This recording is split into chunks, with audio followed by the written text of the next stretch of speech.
Wonderful. Well, as I said, we're going to talk about exit and secondaries. As you know, the IPO market has been pretty dry since 2021. Not much action has been happening, so we want to think about how do we relaunch the market.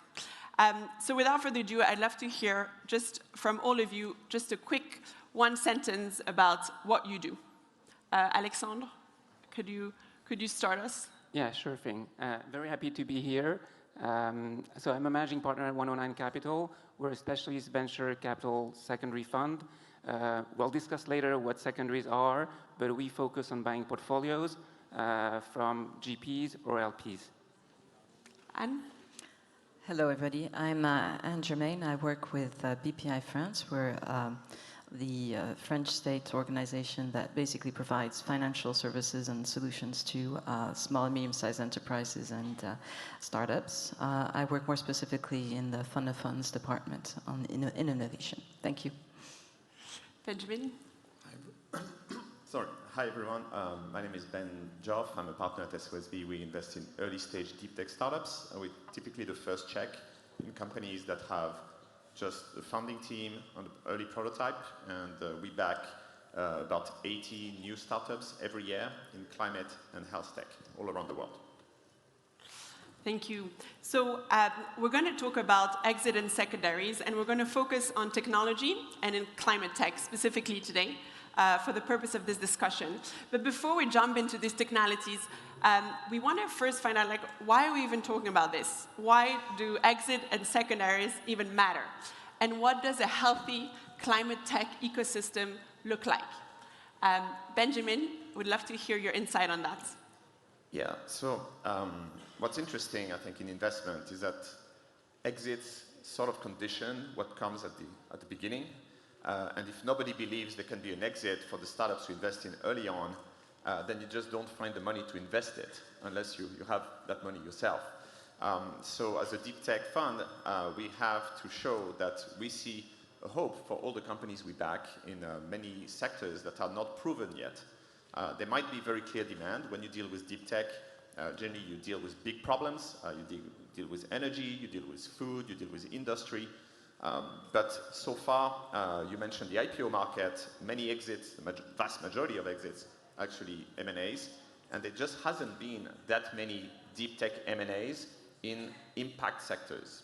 So if you look at the ecosystem, it becomes very important to see more and more exits of larger and larger sizes so that early stage funds and then the growth funds and all the capital stack you need on the way find the capital to actually deploy.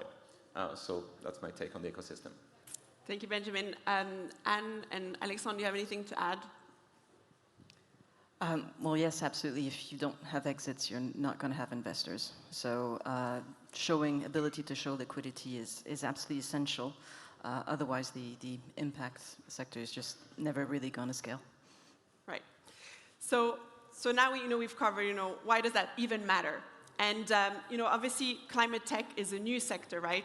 Most companies in climate have been around not even 5 years. We've had a first wave of clean tech more than a decade ago that, as you may remember, didn't go so well. And this is a second wave that we've rebranded. Instead of clean tech, we've rebranded it climate tech, but essentially it is the same thing. And so because it's such a young sector, what can we learn from technology companies that have been around for more than 20 years, that have gone through several cycles? So I'd love to hear a little bit from you, Alexandre.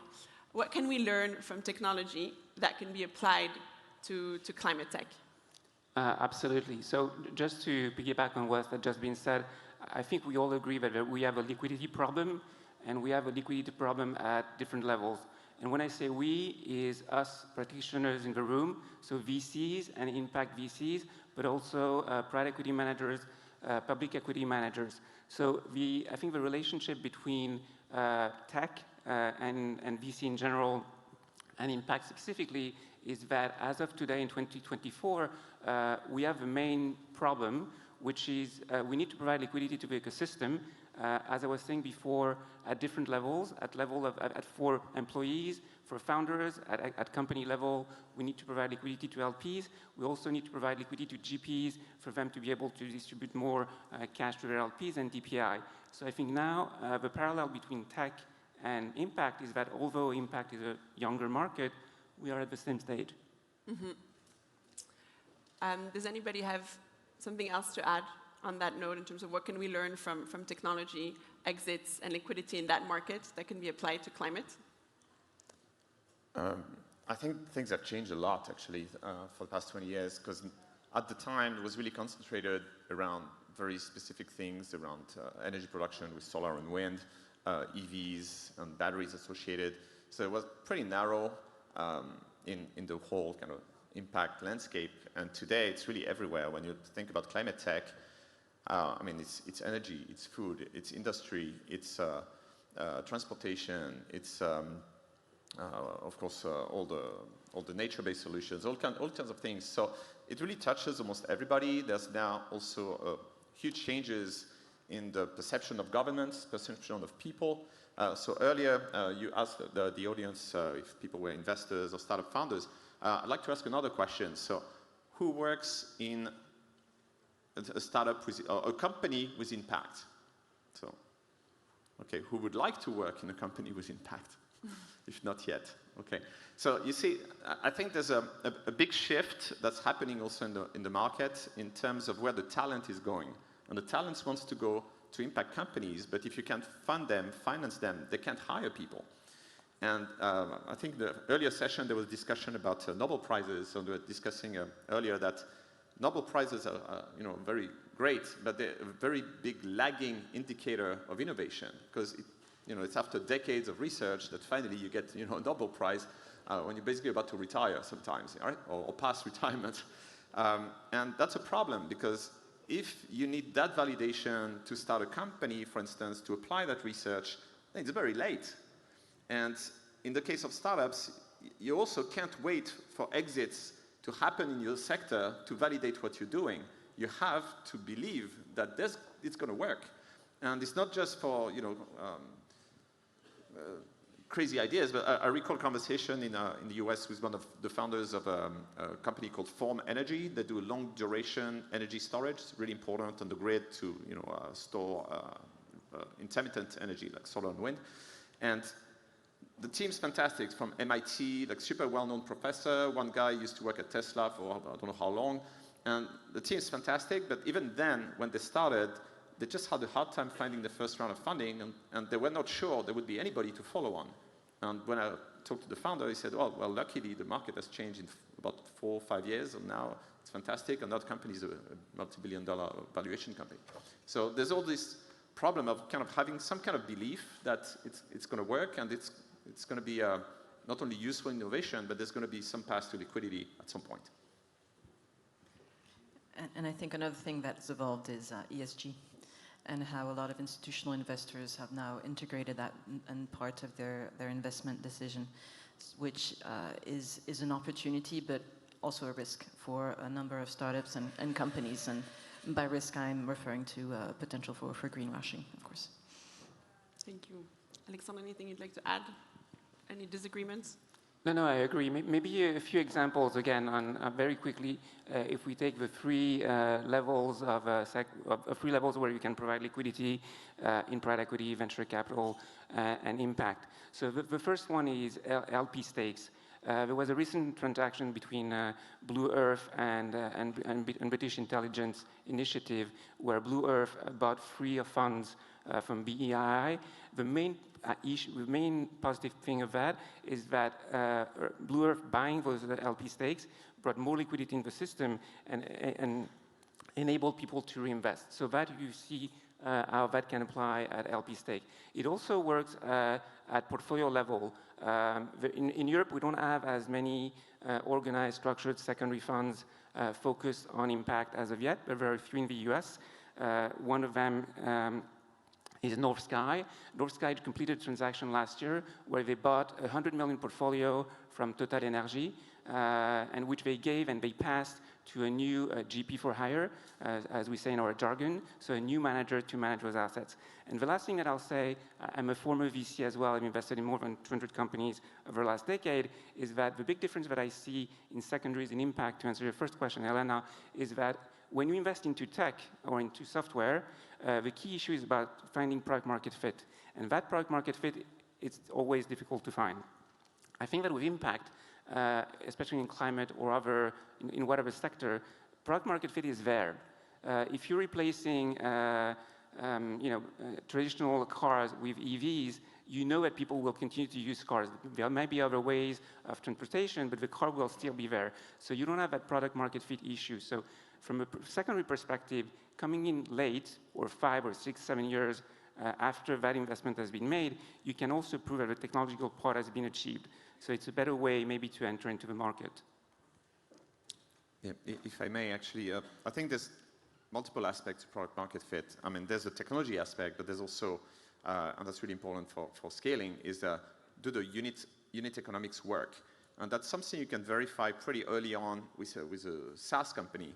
But with a technology company, sometimes it takes a long time. So to give one example, in our portfolio, we have a company that's working on a cultured protein, a company called Upside Foods, one of the pioneers in basically cultured chicken, beef, and other things. And I mean, first they had to prove the science could work, and they did that. But now they have to prove that they can basically make a steak or a filet cheaper and tastier than what's on market. And for that, it's not just one technological innovation. It's also the ability to scale the bioreactors that they use, that it's a new format because it's not the same that for pharma or beer. They need to find also the growth media in a way that is not using like FBS, if some of you know what that is. It's not particularly clean or environmentally friendly growth media. So they need to have a sequence of innovations, and then they need to be able to deploy at scale, in an industrial scale. And that's what really unlocks the large tickets. When basically you have predictable revenue and profit, that's really what unlocks the big amounts of capital. And I think for a lot of climate tech, we're not there yet. And Upside Foods has been around for about 8 years now. They have built a pilot facility, and they're getting closer to the economics needed to basically build many factories. But in that particular sector, it's not there yet. And I think it's similar in many other sectors in climate tech. It's interesting to talk about cultivated meat. I was actually one of the first 200 people to try cultivated chicken in Singapore 2 years ago, when it wasn't legal yet in many parts of the world. Oh, illegal tasting. And I'm still alive. And it actually tasted like chicken nuggets, so it was perfectly fine taste-wise. But as Benjamin said, in terms of having proper replicability, price that really makes sense in the market is a different story and takes way longer. So on that front, as we were talking about, the IPO market is pretty dry. Not much has been happened since 2021. I mean, I think in climate tech in 2023, we had 2 IPOs. So obviously, we need more movement. But most of you in the room are entrepreneurs. So we're not going to wait for IPOs to happen. So what can we do? Can we just deep dive a little more in what can we do to activate the markets, whether it's M&A acquisitions, private equity investments, what can be done from an investor and entrepreneur perspective? Maybe I'll take this one.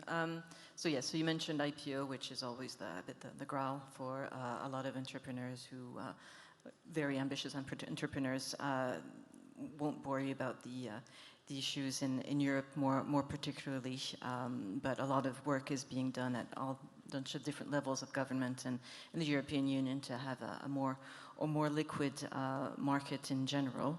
Obviously, most exits are via M&A, corporate acquisitions, and again, a lot of European corporates do struggle a bit with acquiring startups and integrating them while keeping the value, although it probably happens in some sectors more than others. I'm thinking financial sector in general, but also in life sciences. Clearly, we got a very good example of that recently with the acquisition of Amolyt by AstraZeneca for €1 billion,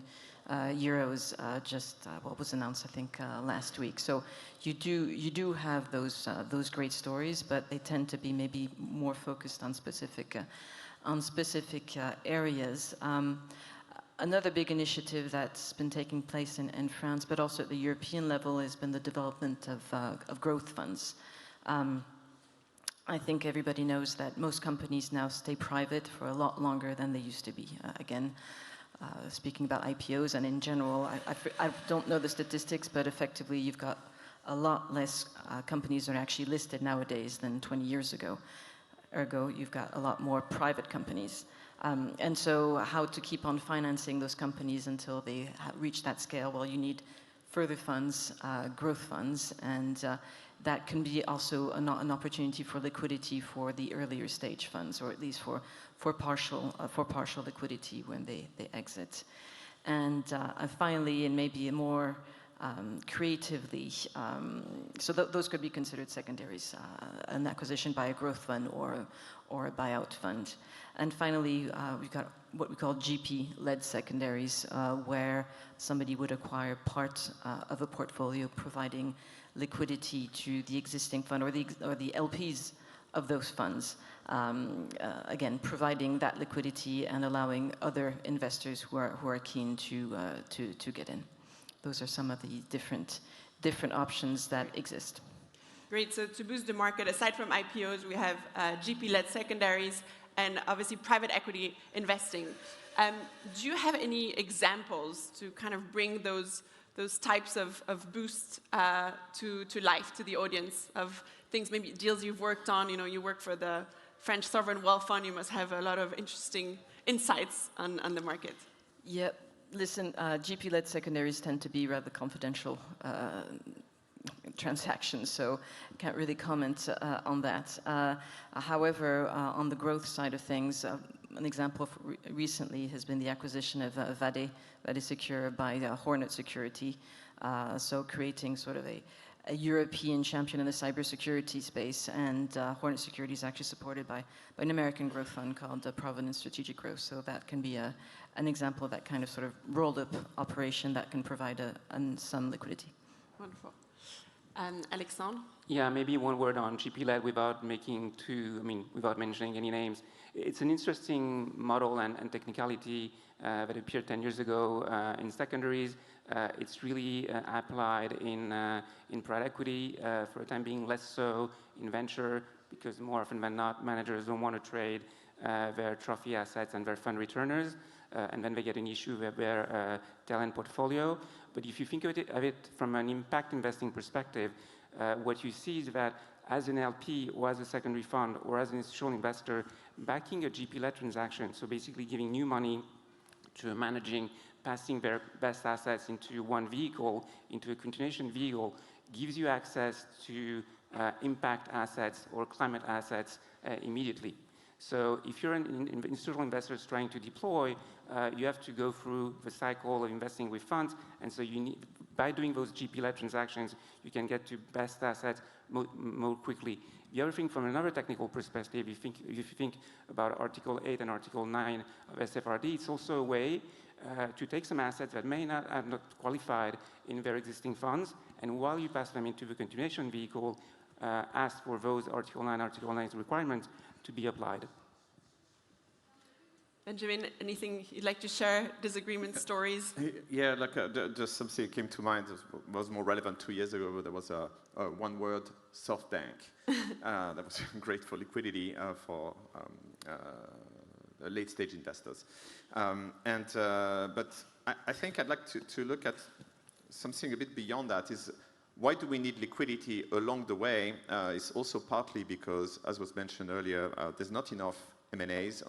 And the reason there's not enough M&As is because in impact tech, climate, health, and others, large corporates don't have enough experience buying and integrating deep tech assets. And that's really a problem. Like a few years ago, I ran a series of workshops about, it was basically an M&A masterclass for people in M&As, and particularly in deep tech. And I just couldn't even find people with more than 10 deals, 10 acquisition deals in deep tech in Europe was really hard to find. Whereas when I did the same show in San Francisco, I got John Chambers from Cisco, and he had done during his 20 years tenure 180 M&As. And that was an integral part of his strategy. And I remember a few things he said that I think is probably interesting for other corporates, is that they try to establish very early on a playbook on how to do successful M&As. And I think that's what's missing in many corporates, is they don't have this vision of a playbook. They don't learn by doing. And in his case, he had a particular playbook that maybe doesn't apply to everybody, but he was saying, I only buy companies that have a good cultural fit, because I don't know how to integrate people with vastly different culture. And it was also planning the career for the people joining his company, because 180 M&As, you can imagine at some point in time, maybe there was 100 CEOs working at Cisco. And those are a little bit particular people. You know, the reason they start companies, sometimes because they're kind of unemployable, they don't like to take orders, they do their own thing. And he had to figure out what kind of career he could offer them for them to stay in Cisco. So when they were approaching companies for acquisitions, he would come up with a kind of a draft press release, say, this is what we want to do. So we're buying a company for, like, I don't know, you're doing cybersecurity, we want to do that, and we want you to be the boss of that division. We want that to become a huge division. And so having this understanding on how to not only buy companies, but do that successfully, because many fail, and build a playbook that might be very particular to your industry, your sector, and maybe even this moment in time, I think really important. So and I want to also use that word of playbook for deep tech investors and impact investors, because we had to build our own playbook. When we started, we were doing mostly simpler stuff, and then gradually we realized, okay, well, we could try this harder stuff. It looks doable, but let's see. Like the first time we did a robotics deal, we're not quite sure we could actually handle that. The first time we did a medtech device deal, same. First time we did a cultured meat deal, there was no cultured meat deal anywhere. There was not even a cultured meat word. So you need to learn how to build your own playbook, and there's some best practices probably we can share in some ways, but I think for the the endpoint for liquidity means it's going to be tied to, I think, corporates learning to do it. And also having corporates with deep pockets. That too. And so, and that's also where maybe it's a bit more of a struggle in Europe, where we don't have the famous GAFAMs, but I'm counting on Novo Nordisk to be acquiring a bunch of life science companies. We'll see. LVMH could buy some biomaterials. Very good point. So we only have a few minutes left, but before this panel, I was briefed by the organizers, and they said, Helena, make sure every single panel must be about solutions. So I'm just going to recap the solutions that we talked about. So we have M&A acquisition playbook, number one. Looking at the US as example, because they obviously have way more experience and track record. We had GP-led transactions, and we had private equity deals as solutions to boost the market on top of IPOs who are hopefully coming back soon. Just to round up the conversation, I know we've touched on a few things, but if we think about just climate tech and what can be done specifically for that, anything else you'd like to add with your experience, Benjamin? Yeah, I'd like to have some inspiring words, but I think instead I'm going to talk about that it's all about making actually things that look spectacular, become increasingly boring. And boring in terms of predictable, in terms of revenue, boring in terms of distribution, so that the money that loves predictable stuff, which is the biggest amount of capital you can imagine in the world, can actually apply to it. And that's my words. I like that. I grew up thinking that boring was not cool, but now that I'm an investor, I also think boring is where it's at for scalability. Anne, any last words on the topic? Well, I think really to Benjamin's point, and what's tricky right now is that I think the climate tech ecosystem is sort of itself a bit of a startup, and a lot of the speaking as a fund of funds investor, but a lot of funds are very emerging, and a lot of institutional investors are weary of that. So it's going beyond that hump, and again, showing that liquidity, even if it is a bit early or you want to take it a bit later, is important to attract that boring regular money, and to again scale the sector. So takeaway: boring is the new cool. Alexandre. Orange is the new black. No, I hope we managed in conveying that liquidity is coming. It may not come from where we expect it. It may not come directly to you as you need it today. It may not come in the form we want, but it will be there. We need that for every market. We need that for venture capital at large. We need that for impact climate. Liquidity is there, but probably not as we want it in 2024, but it will come at some point. And last few words for me, I think I'm just very excited to see so many people who care and so many new kinds of investors in the room that are investing differently, that are smart business investors, but really care about nature and the planet. So on those last words, thank you so much, everyone, for attending. Thank you, Alexandre and Benjamin. Big round of applause.